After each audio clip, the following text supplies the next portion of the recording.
beserta dengan ketiga pasangan calon yang telah mengikuti kontestasi pemilihan presiden pada pemilu 2024. Partai Nasdem juga mengucapkan selamat kepada pasangan Prabowo Subianto dan Gibran Rakabuming Raka sebagai pemenang Pilpres tahun 2024.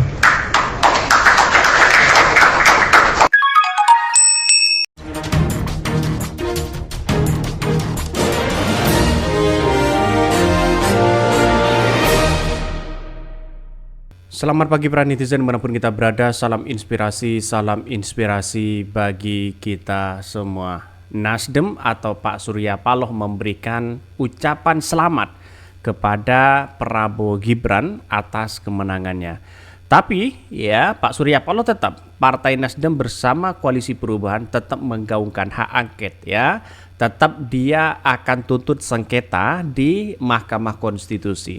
Memberikan selamat ya sebagai bentuk bahwa mereka atas kemenangan ya versi KPU begitu kan. Tapi masalah dugaan-dugaan kecurangan yang ada selama ini, mereka tetap menggaungkan kebenaran. Inilah sosok Pak Surya Paloh begitu kan. Sebagai seorang nasionalis yang sangat luar biasa kalau menurut saya pribadi ya, tanpa menciderai lawan-lawan mereka begitu kan. Dalam artian bahwa semuanya menerima hasil keputusan dari KPU, tapi satu sisi mereka tidak terima terkait dengan adanya dugaan-dugaan kecurangan yang secara sistematis di situ, ya terencana di situ begitu kan. Mereka akan tetap menggaungkan hak angket di DPR sebagai bentuk bahwa pemilu ini benar-benar jujur dan adil di situ begitu kan. Kalau di 2029 seperti ini, wah ini akan semakin menjadi budaya bagi bangsa kita ya, bagi para oligarki yang memainkan itu. Sehingga masyarakat ya lihat saja sekarang bisa dipecah sana sini begitu kan. Jadi saya kira inilah yang seharusnya kita amati betul apa yang sebenarnya terjadi kepada bangsa kita begitu kan. Bangsa kita sekarang ini tidak sedang baik-baik saja ya. Ini Nasdem ya sangat sportif begitu kan ya, menerima atas apa yang kemudian mereka sampaikan oleh KPU, tapi tetap mereka menggaungkan kebenaran, menggaungkan apa yang kemudian diduga atas dugaan-dugaan yang selama ini terjadi. Nah, pada hakikatnya secara nasionalis, secara demokrasi, semuanya 01 dan 03 begitu kan. Itu sudah menerima ini semua begitu kan. Apa yang disampaikan KPU, versi KPU-nya loh begitu kan. Saya garis bawahi versi KPU-nya. Tetapi dugaan-dugaan yang kemudian yang ternodai hari ini, moralitas, etika, konstitusi diciderai begitu kan. Itulah yang tidak diinginkan. Artinya apa? Ada tuntutan-tuntutan dari 01 dan 03 di situ begitu kan. Sebagai bentuk bahwa Partai Nasdem salah satu orang yang kemudian mengusung Anies Baswedan di situ, mereka tetap patuh terhadap nasionalis dan konstitusi begitu kan.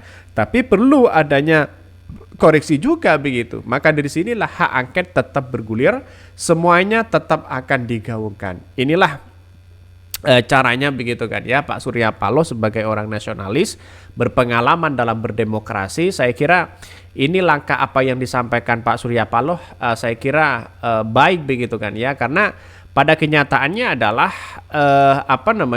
semua orang sudah tahu hari ini begitu kan. Apa yang kemudian mereka preteli pada rezim-rezim hari ini begitu. Kita tidak bisa berbuat apa-apa selain mereka melakukan hak angket, selain mereka yang mengajukan sengketa ke Mahkamah Konstitusi atas dugaan-dugaan yang kemudian muncul hari ini. Ini Nasdem terima hasil pemilu di 2024, ucapkan selamat kepada Prabowo Gibran. Tapi capresnya nggak mau nerima kalah, kata siapa begitu kan ya. Jadi bukan nggak menerima, tapi mengusut dugaan-dugaan kecurangan yang ada selama ini. Bahkan ini daripada nanti bisnis gue berantakan, ya tidak semuanya seperti itu begitu kan ya. Dari awal kita harap ya agar pemilih 01 tidak memilih partai ya, tapi sayangnya banyak masyarakat yang mudah tertipu katanya. Ini bukan soal siapa yang tertipu ini dan itu begitu kan, tapi ini soal soal marwah demokrasi kita, dalam artian orang-orang selama ini banyak yang menyalahkan sana sini, tapi pada kenyataannya adalah ini negara demokrasi begitu kan. Dalam artian bahwa saya berpikir begini. Yang namanya kecurangan, yang namanya apapun pasti harus benar-benar ditindak begitu kan. Ini bukan soal Prabowo menang, bukan soal Anies Baswedan kalah, bukan Pak Ganjar kalah, tapi masalah kawal pemilu ini dengan yang baik di situ begitu. Saya kira Partai Nasdem apa yang disampaikan Pak Surya Paloh sudah jelas di situ bahwa dia menghormati semua proses itu begitu, tapi hormatilah orang-orang yang kemudian menegakkan proses dugaan-dugaan yang ada selama ini. Jadi ini saya kira ini bagus begitu kan ya kepada bangsa kita sebenarnya. Tapi pada kenyataannya adalah sekarang ini kan masih demo sana sini, hak angket tetap bergulir. Ya, terus kemudian sengketa itu masih tetap bergulir. Mungkin bisa saja terjadi. Versi KPU itu kan hanya memberikan hasil ya penghitungan suara, tapi masih belum menentukan siapa yang menang karena masih ada di MK di situ. Kalau sengketa mereka dikabulkan, terus kemudian apa yang terjadi selama ini di lapangan, bukan tidak mungkin akan terjadi pembatalan begitu kan ya. Suara banyak itu belum tentu menang karena masih ada sengketa di situ begitu.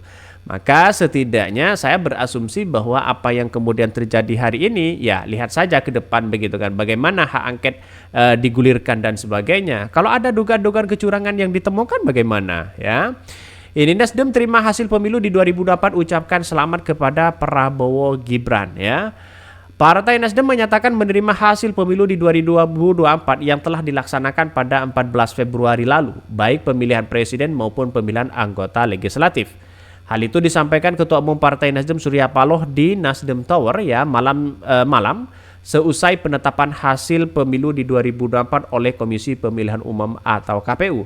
Paloh menyampaikan 5 sikap Partai Nasdem terhadap hasil pemilu di 2024. 1. Partai Nasdem menyatakan menerima hasil pemilu tahun 2024 yang telah dilaksanakan pada tanggal 14 Februari 2024 yang lalu, baik pemilihan anggota legislatifnya maupun ya pemilihan presiden dan wakil presiden dalam pilpresnya. Kedua, Partai Nasdem mengucapkan selamat kepada seluruh partai politik serta pemilu legislatif ya beserta ketiga pasangan calon yang telah mengikuti pilihan presiden dan wakil presiden. Nah, semuanya mereka tetap akan melanjutkan ini ya. Nasdem lanjut ya akan selalu terbuka serta telah menjalin komunikasi dengan korespondensi dengan berbagai kelompok masyarakat sipil, akademisi dan para tokoh cendekiawan hingga media sebagai pilar demokrasi keempat guna mewujudkan keinginan tersebut.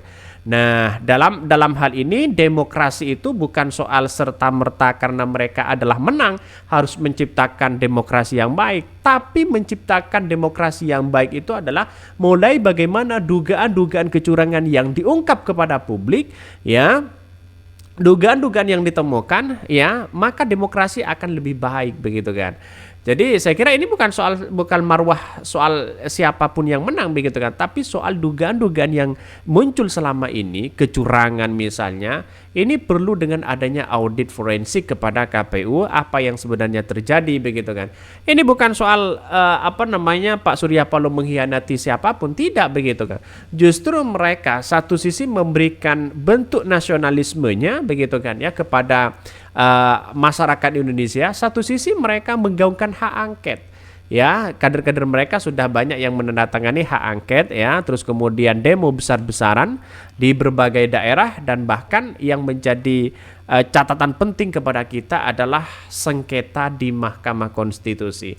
Kalau mereka jujur, ya bisa saja kemenangan itu tidak hanya ditentukan oleh KPU bahwa seorang Prabowo dan Gibran yang menang, tapi juga satu sisi akan bisa dibatalkan oleh MK begitu kan. MK pernah loh membatalkan hal seperti itu begitu. Maka bukan tidak mungkin yang saya katakan tadi bisa kami asumsikan adalah masyarakat hari ini harus benar-benar paham dan kawal pemilu ini. Ini masih belum selesai ya. Ini masih tahap awal secara penghitungan. Dugaan-dugaan kecurangan yang ada selama ini begitu kan nanti ada di sengketa Mahkamah Konstitusi, ada hak angket dan sebagainya. Oke ya, mungkin itu ya yang kami sampaikan ya. Tonton terus channel Hodari Podcast Rakyat ini karena ada berita-berita menarik dan viral setiap harinya. Salam para netizen, salam inspirasi bagi kita semua. Jangan lupa di subscribe di YouTube Hodari Podcast Rakyat ini.